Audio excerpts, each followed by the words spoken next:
Content is going to start being created by machines. And I'm telling you right now that those people, you guys, the content creators that connect with people are the ones that are going to win. Some people think, well, it won't work for my industry. Really? It'll work for any industry. Trust me. The majority of the time when we're looking to fix something, repair something, or learn something, where do we go? YouTube. We don't even want to read anymore. We go to YouTube. Tell me if I'm wrong. Tell me if I'm wrong.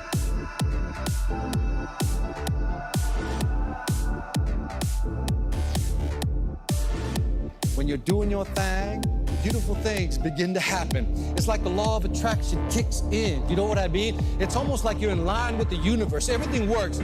And when you do your thing, everybody gets an automatic MBA, which stands for what? Mega Bank Account Money. Are you with me? So we don't want to do a thing. We want to do a what? Beautiful.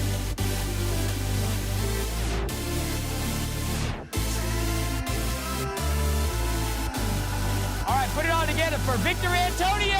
Here we go.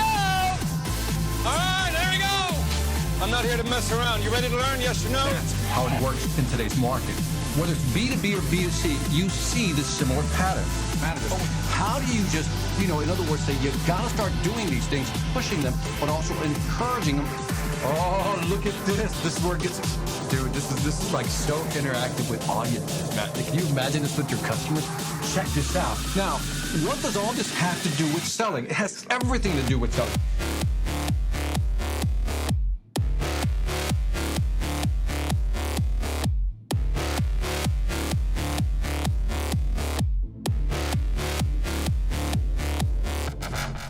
All right, what's happening? Welcome to another episode of Sales After Dark.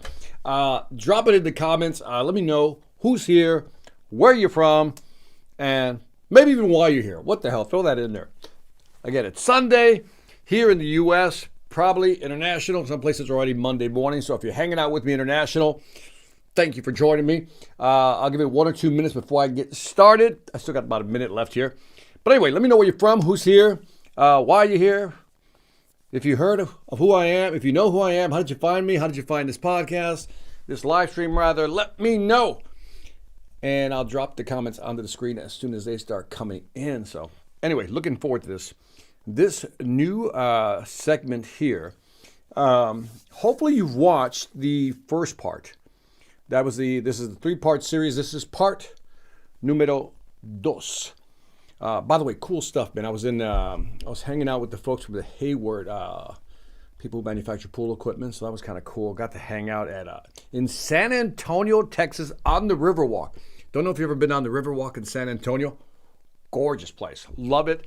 A lot of activity. It's good for people watching because you're like, you got all these people coming down this Riverwalk on either side. There's so much human interaction. So, again, let me know where you're from. And let me see what else is happening this week. Man, I'm getting super excited. We're getting close to getting ready to launch the book, Relationship Selling. Super excited about that one. So that's on tap. And let me see what else is going on. Next week, where will I be next week? Kalamazoo. Yeah, I'll be in Kalamazoo, Western Michigan University. I'm doing a presentation there. So again, a lot of cool stuff coming up. And now things begin to kind of just wind down. First quarter is always the busiest quarter for me. First quarter, maybe some in April. And then it just starts kind of settling in. All right, it's time to get started. Now, if you haven't watched the first part of this series, go back and watch it. First part, we talked about, so it's a 3-part series. Let me kind of slow down here. This is a 3-part series on how to get customers to switch. One of the biggest challenges we're going to face in the future, especially in a tight market, is getting customers to switch over from their existing service provider or who they're using to us. So that's one of the things we want to do. So let's do that. I see TJ's in the house, Breakfast and Master VA. What a great way to go, man. Thank you for being here. So again, if you think about getting customers to switch, it's not that easy to do because again, they're comfortable. The brain is always comfortable. If the brain's comfortable, the brain doesn't want to make a change. In other words, I'd rather not make a change than make a change and be wrong. So in the first part, we talked about this little concept right here, perceived effort. Small recap. The brain wants to make a decision, but there's always frictional force holding it back. And typically, if we see or perceive, that's the key word, if we perceive an effort to switch, we won't switch. Let me say it again. If we perceive an effort or think it's going to be difficult to make a switch, we simply won't do it. So in the first segment, I talk about how do you reduce that perceived effort, and I gave you some strategies. Now, even if you kind of reduce that perceived effort, you show them that it can gain by buying your product or service, that there is a magnitude. In other words, it's worth doing. And then that the perceived effort is not that hard. In other words, it's not that hard to make the change. Then there's one more component left. And that's the one we're going to cover today. And that is the trust factor. Now, if I ask people, what's trust? And I do this at all my workshops. I said, what's trust? I get all kinds of answers, right? What's your answer? What answer do you have in your head right now? When I say, how would you define trust? How would you define trust with a customer? How would you do it? How would you do it? Like, how would you go ahead and define it? Just kind of think about it. How would you define it? And you probably came up with, well, Victor, it's all about really listening to them. It's all about value proposition. It's all about really caring about what they want. Now, all these things are true. There's nothing wrong with it. All these things are true. But what I want to do today is really give you something tactical, not theoretical, but tactical, something you can do to implement trust in a conversation. Now, trust isn't a moment. It is part of a process or a journey, if you will, while you're talking to the customer. So what I want to do is I want to break it down into 3 key parts. And I call this the trust effect because if you listen to it, if you pay attention to what I'm about to teach you, you will feel the difference in the conversation. So again, what we want to do is get customers to say, hey, I think I want to buy from you. Reduce that perceived effort, as we talked about in segment 1. Now, how do you get that trust going? Because people buy from people they like and trust. Trust being the big one. So let's go ahead and get into it. So on trust, it's a 3-part process. The first one is POV. And what does that mean? It simply means, do you take the customer's point of view? Now, I joke about this because, when I do these workshops, I said people are sympathetic, not empathetic. Sympathetic means I understand. Empathetic means I feel your pain. That's the difference. 1, sympathy, I understand. Number 2, I feel your pain. And most people are sympathizers. They, I get you. I understand you. But that's not what customers want. Customers want you to feel their pain, understand what they're going through. Now, how do we do this? So let me walk through several of these and just kind of make some notes. One of the big things I like to say all the time is that if you want to sell more effectively, you got to slow down to speed up. You got to slow down to speed up the sale. What does that mean? Too often we're so we just want to make our pitch, right? We just want to, get into our presentation that we're waiting. We're not even listening. We're waiting for the customer to stop talking so we can start pitching. But here's the key part. If you slow down, especially during the discovery process, like for example, maybe you have an inbound process when somebody calls in. Don't rush to get to your presentation. Try to get as much information from them as you can. Now, this is kind of counterintuitive. We think by asking a lot of questions, that's just going to be like annoying. No, what you're trying to do is pull all the information from the customer so that as you move through the sales process, you can better serve them. So again, asking questions is powerful because the best way to guide a conversation is to ask questions. See, the average person practices what to say. Listen to what I just said. The average salesperson practices what to say. The superior salesperson practices what to ask. Because when you practice what to ask, which most of us don't, we've been taught, here's your presentation, here's what you need to say. But what about what you need to ask? Because if I can ask the right questions, I begin to position myself as someone who cares and understands. Next one. Don't step, by the way, this is important. Now, let me not skip that one. Did you know one study showed, remember, what are we trying to do is during the conversation is pull a lot of information from the customer. One study showed that obviously asking questions is powerful. Asking follow-up questions, by the way, like, can you tell me more about that? Can you tell me how that worked out for you? Well, how did that impact you? These are follow-up questions. You're getting more information, right? And another way of getting more information is that when you're listening to somebody, you're nodding, right? But here's what's interesting. When the person stops talking, the customer stops talking, if you simply nod and don't say anything, on average, one study showed that you'll extract 25% more information. So think about this. If I ask questions, I gather information. If I ask follow-up questions, I gather that much more information. And if I learn how to just nod and shut up and just wait for them, I gather more information. Now think of this as all this information is what you're going to use towards the end of the sales process to close the deal, because they're going to tell you exactly what you need to know for them to buy from you. Next, don't step on them. You know what I mean by that? Sometimes we're not even listening. We're waiting to talk. Let me say that again, because that's important. Sometimes we're not listening. We're waiting to talk. In other words, you know what the person's going to say because you've talked to enough customers. This is what they call the curse of knowledge. The curse of knowledge means you know so much that you're not even listening anymore because you know how you want to respond already. And it's almost like you get anxious. You just want to jump in. And that's where we got to hold ourselves back. Customers need to talk it out. Even if you know where they're going, even if you know what they're going to say, even if you can finish their statement, you got to let them talk. And that's hard because of this right here, word speed. Did you know that on average, you and I will talk at about 100 to let's say 200 words per minute? That's pretty much the average human velocity when it comes to talking, right? But did you also know that our brain processes information somewhere in the 800 plus, that's just a plus, processing speed? Do you see the problem? If people talk at this speed, but your brain processes at 800, you can see why we get impatient. So in other words, somebody's talking, and in your mind, you're like, yeah. That's because your brain is processing at a higher speed. This is where you have to kind of talk to yourself sometimes. As you're listening to a customer, like, be patient, just wait, listen. And how do you sell yourself on listening?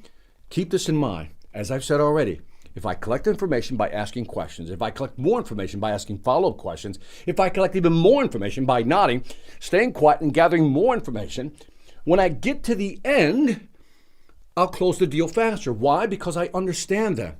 This is the paradox of you got to speed up to slow down. You got to slow down rather to speed up the sale. If I slow down at the beginning, really understand them, then I can push that deal that much faster. Last one. Let the customer tell you. This is all I'm saying to you. Let the customer tell you how they want to be sold. Now, as you're listening to the customer, what you're trying to do is move beyond sympathy into empathy. Remember, sympathy is, I understand you. Empathy is, dang, I feel your pain. Like I feel what you're going through and I feel the struggles that you're going through. If you've done this correctly, you begin connecting. I have a course in the Sales Velocity Academy where I talk about body language and mirroring, right? And how do you use that to really connect with somebody? So again, take the time to really understand, listen to them, watch their body language, and really adjust to their speed. By the way, one of the things I always tell people or remind people is that if you're talking to somebody who speaks fast, then you need to speed up, or at least try to match their speed. If they slow down and they're more methodical in their speaking, then you're more methodical in your speaking. That's part of the mirroring process, okay? So again, if you've done all these things right here, then you've really understood the client, right? So if you've understood them, part 2 of the trust factor is the second part here is this is where you position yourself as a subject matter expert. Listen carefully because this is where all the money's at. If I were to say where are the deals won, I would do this, 20, 60, and this would be the 20. I'll explain that rule. In other words, 20% of the win is here, but 60% of the win is right here. Positioning yourself as a subject matter expert. I always ask this question in my workshops. Is your product or service special? Everybody says yes, to which I say, no, it's not. Products or service are almost all the same. We've reached a point of product parity, service parity, where all the products almost look alike. For the first time, and I truly believe this, for the first time, salespeople, you are the differentiator. Too often we're looking for product differentiation, service differentiation. And at the end of the day, you are the differentiator. And it is how you frame the conversation. It is how you talk to the customer. It's how you set it up. If you've listened to them, then how do you begin to position yourself as a subject matter expert? Let me give you a short definition. There's 3 types of conversations you can have with clients. And again, I always ask people, do clients want more information? Yes or no? Let me ask you a question. Do clients want more information? Yes or no? The answer is no. They're inundated with information. They're inundated with information. In fact, they got so much information, they're confused. So if you're just giving customers information, you're not positioning yourself as a subject matter expert, because in many cases, given the customer and the customer journey, they may know what you already know. Said another way, today's customers are so well informed because they've gone on that customer journey. They've done some research, right? They went to your website, they've downloaded your paper, they've watched their videos, they looked at the different products, they know the competitors, so they know a lot. So they don't want information. That's not why they reach out or want to talk to you. It's not. They don't want more information. That's not why they want to talk to you. I'd rather go on the internet to get information and not talk to a salesperson. Which brings me to, then what do they want? Next level. If we go here, we do insight. Now, insight's important. Insight is information, but it's beyond the obvious. It's information, but it's beyond the obvious. Let me tell you what it means.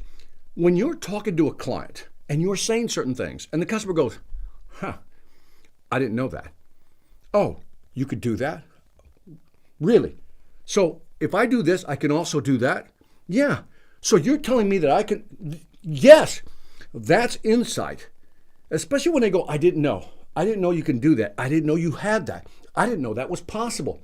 I didn't know you can bring those two things together. You can really do that? That's when you're adding insight. That's when you're really positioning yourself as a subject matter expert. So if you're in a conversation and your customer starts having those reactions, that's when you know you're hitting on all cylinders. That's when you're having a real conversation and positioning yourself as a subject matter expert. And is there a third level? Yes, there is. The third level is, I call this one impact. Now, I've been talking about these three levels for the last 3 years, and I think people are finally waking up that customers don't want information. Insight, well, everybody's got to offer insight today. That's kind of where you have to be today. But if you want to be a player amongst players, salesperson amongst the best salespeople, then here's where you need to be. Impact. What does impact mean? So, customer has the information, but now I'm giving them insight. I didn't know that. I didn't know you can do that. Really, you can do that. Wow, I didn't know that. But then impact, this is where you start, again, I go back to my value trinity.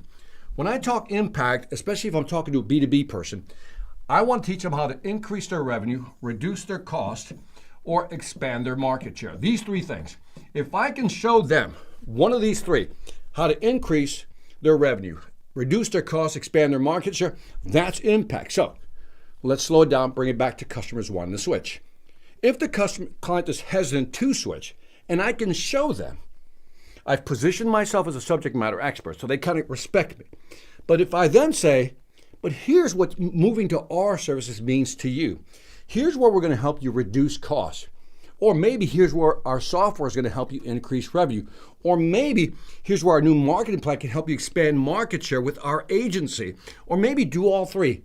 If you can do all three, that's bingo right there. If you can do all three, that's fantastic. But impact is where the rubber meets the money road. In other words, you're telling them, here's how it's going to impact your business by coming to us. So again, the first thing we need to do is listen to the client. Number two, position ourselves as a subject matter expert. The last one, I'm going to show you something right now that's so simple, right in front of us, but most of us don't see it. I call this the BIM. Yes, I came up with that. You got to keep your customer's best interest in mind. Keep their best interest in mind. If I take their point of view, I empathize, not just sympathize, I empathize. I feel your pain. I educate the buyer. I educate them. Again, beyond just information, I give them insight and also how it's going to impact their business. Now, what I want to do is offer them some options. Now, let's use this as an example because I think this is a powerful strategy, and I always love teaching this one. Did you know, if I offered you, let's say the customer tells you it's $50,000, that's all they can spend. And I want to talk about the power of a downsell. The power of a downsell is a way of building trust. This is one of the many strategies of building trust. If someone tells you it's $50,000, the tendency is always to, okay, then what I'll do is I'll provide A $50,000 option or $53,000 option. Not this one, right? What I am saying is, what happens when you insert that number right there into your proposal? In other words, they told you it was $50,000, but yet you put something down to $47,000. Now pause for a minute. Put yourself in that position. You're talking to a salesperson. They've empathized. They understand your business, right? They've positioned themselves as a subject matter expert. Now we get to the proposal phase, what we discovered during discovery, right? At the beginning, we understood what their budgets were, what their price range. Now we're going to get to the close. And I told them my budget was 50, and the salesperson comes back with 3 options. Not only the 50, 53, that's expected, but he also comes back with one that's below my budget. What would be your reaction? What would be your reaction? If your reaction was like mine, you'd be like, this guy actually came in below my budget. Right there and then, what am I transmitting to the client? If I'm the salesperson, what am I transmitting? That I'm not after your money. I'm not trying to just sell you stuff. I'm trying to find you the best option for you. Based on what you told me at the beginning, during discovery, when I was taking your point of view, when I was listening to everything you were saying, when I was truly empathizing with your pain in terms of $50,000 is a lot of money to you, I understood that. When I get to the proposal phase at the end, all of a sudden, I actually give you something that's below your actual stated budget.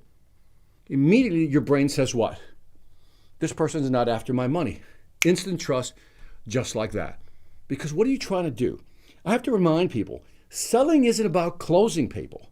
Selling isn't about just selling something to make money, a commission, right? Selling isn't about that. And by the way, there are people who do that and make money for a short period of time, but it doesn't last. And you don't feel good about yourself. We sell because we want to sell value. As I always say, it's a value for value exchange. If I bring a product or service that I think is better than what you're currently using, and you start using it, and that helps you increase revenue, reduce costs, or expand market share, then it's okay if I make a commission. That's a win-win. So in this case, by downselling, I'm looking out for my customer's best interest.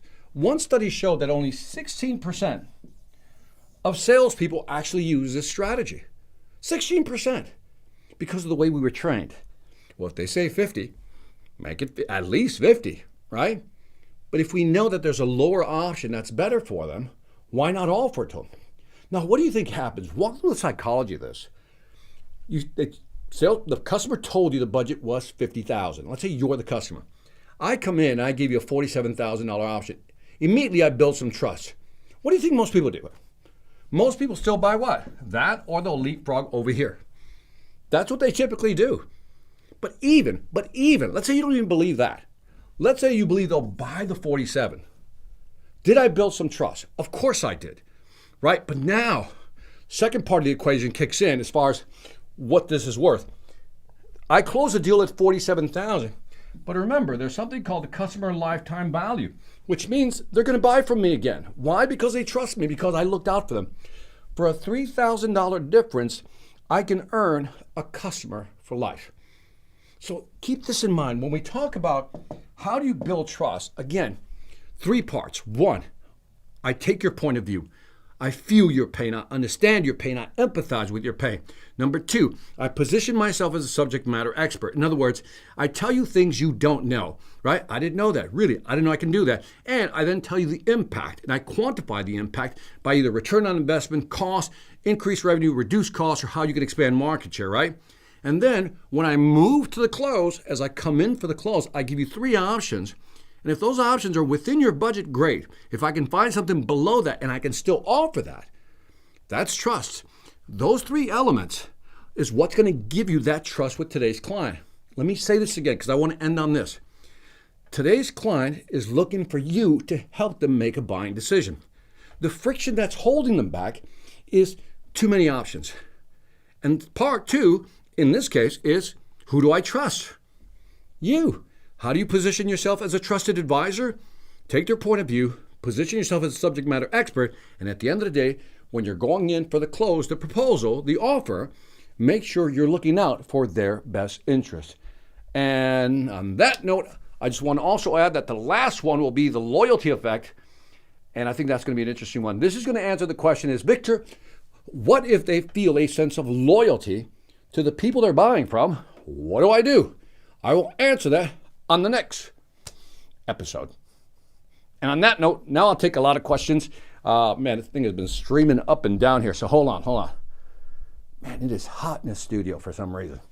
TJ says, let me put this on the screen. TJ says, for some reason I can't see the lettering. I got to change the lettering here. I don't know why it's giving me some weird lettering. I'm trying to figure out how I can change the lettering on the fly right now. Okay, guys? So just bear with me. It says color, gradient. No, I don't want a gradient. I just want a nice solid color. How about green? Oh, yeah, that'll work better. That's kind of ugly, actually, isn't it? Let's go orange. There you go. Feels more branded that way. All right, TJ, you said, especially here in the Philippines where insurance is perceived as a scam. Yes. My man, Hankush Budum. All right, let's walk this. I work at a call center, and my job is to sell mobile phones, which the business needs to add a line for small and medium business. I'm having a hard time to create an urgency and necessity. Right. Watch the first episode, because the first episode's the big one, right? And that whole perceived effort, they're looking at switching over. Is it worth it? So make sure, Hankush, answer me if you watched I want to know if you watched the first one, and then I'll come back to your question. Ruth E. Okay, truth. It's incredible. It took me a long time, but it is magic. Isn't that something? That's what people want, just honesty. It all boils down to the presentation. If you're here, then you have the edge against competition. Learning from the master is such a blessing. Thank you, man. You're too kind, man. You're too kind. Jesus Hernandez says, or Jesus Hernandez, take your pick. Love your lessons and podcast. Thank you, man. Appreciate that. TJ's back by saying this could be considered the foot in the door strategy again, right? The foot in the door strategy is, you talk about the proposal part. So let me define the foot in the door strategy. The foot in the door strategy is when you get them to buy something small, and then, once you get them to buy one thing at a smaller point, then they'll buy more in the long run. So yeah, you can consider it that way. Yeah, the three options. That's not my intention, but I guess that is fair. That is fair. I didn't even think about it that way. So thank you for the insight on that. Selling the Trinity is where it's at, right? Increase revenue, reduce costs, expand market share. Love that. My man, Aaron. Thank you very much, man. Jesus says, eres el mejor. Tú eres el grande. Muchísimas gracias. By the way, I did Puerto Rico. I'm going to see if I can get a recording from the one I did in Puerto Rico. I did 2 presentations in Puerto Rico. One was on AI in sales, and then accelerating the deal. Maybe I can post those. Yes, I watched about the de-risk and the CEU. What is the CEU? Okay. So on the de-risk. So now I'm going to go back to yours, Hankush. And here, let me go back to your original question here. So you work at a call center, right? And my job is to sell mobile phones. Got it. Which the business needs to add a line and small, medium-sized business. I'm having a hard time to create urgency and necessity. So here's the problem. Let me ask you something. I take it these are outbound calls, right? You're calling them, right? That's always going to be a challenge if you're doing the outbound calling, because they're not thinking about it as a problem, right? Because if it was a problem, they would be calling you. So that's always a tough one with this one, right? And so unless if it's the same business, which business needs to add a line for small and medium-sized business, I'm having a hard time. I guess I need to hear your pitch. Like, okay, so if you're doing the outbound call, you call me and you say, hey, Victor, we're offering companies like yours, small, medium-sized businesses like yours, an additional phone. I'm going to say, I may not need one. I'm going to say I don't need it, right? 2, like, why do I need it? Like, if I would, here, sell me. Why do I need an extra line? Like, tell me, why do I need an extra mobile phone? I think that's if we can figure this out, that's the key. Like, why do I need one? So what's your pitch to me, Hankush? Like, why do I need one? Tell me why I need one. Don't just tell me I'm offering you a great deal. Tell me like, okay, great. Why do I need one? Right? And you can't use scarcity of time, because that's not going to work. Like, okay, now get it now, or you're not going to get it. Well, it's going to be gone in a month. That's not going to work. So tell me, give me your pitch. Why would I need it? Aaron says, I'm selling a coaching program for speakers, authors, and coaches. The 4-month program is amplify your voice, your 3-pillar program to get identified as the expert, get booked on stages for a higher speaking fee. My challenge is creating enough urgency when they need to buy right. Why they need to buy right now. All right, so let's try to tackle that one. This is, by the way, this is a totally different topic we're both talking about here. You and Hankush is about how do you create a sense of urgency. So, for example, it always matters where the lead comes from or what's the first point of contact, right? That's always the important part. If someone calls me and tells me I need something, I'm going, I wasn't even thinking about that. I got 20 other priorities. Why do I need this, right? But let's say that somebody reaches out to you. So you're selling the program to amplify your voice. 3-pillar program to get you identified as an expert, get booked on stage, and for higher speaking fees, right? So, okay, Hankush, okay. So let me answer Aaron's first. I'll give you the short version, Aaron. I wouldn't buy a 4-month program because I'm thinking, okay, you said the lead comes from a LinkedIn Sales Navigator, but yeah, the link, that's where you got the lead, but that's still, you're calling them, right? You're reaching out to them. That's the thing. You're reaching out to somebody who says, I don't know if I need this. So now you're trying to do 2 things. You're first trying to create awareness, and then you're trying to create urgency. Same problem Hankush has. You know, I call you, and you're like, hey, would you like to buy a new phone? Hey, I got a speaker program. And I'm going, I wasn't thinking about that. So that's an extra hurdle. You got to create the awareness, right? Right. You said, correct. I'm reaching out. So the first thing is create awareness. And that's always a tougher one because it's a 2-step process. And it's almost like you want to create awareness first and then come in with a pitch. So to answer both of yours, Hankush and Budum, I would say there's got to be a way of first creating awareness that this thing is available. Hey, just want to let you know, we have these mobile phones available, over the next couple of months, right? Just want to make you aware. And I'm giving you the short version of it. Then the next step would be to follow up and say, hey, by the way, remember that promotion I sent last month with the phone? Here's why I think it would be a good idea for your business. Because again, if you just say, now Hankush, I'm going to jump to you. You just said it's compatible, it's upgradable, and expandable. Again, thank you. Why do I need it though? What? My speech in order to grow, by the way, I should put these on the screen. Let me jump over here. My speech, in order to grow your business, getting more employees, so adding a line will be a benefit. I don't see the connection. In order to grow your business, getting more employees, you need to add another line. That would, I'd have to assume that people are not getting through, right? Do you know that they're not getting through? See, you can't make a statement like that unless you know that for a fact.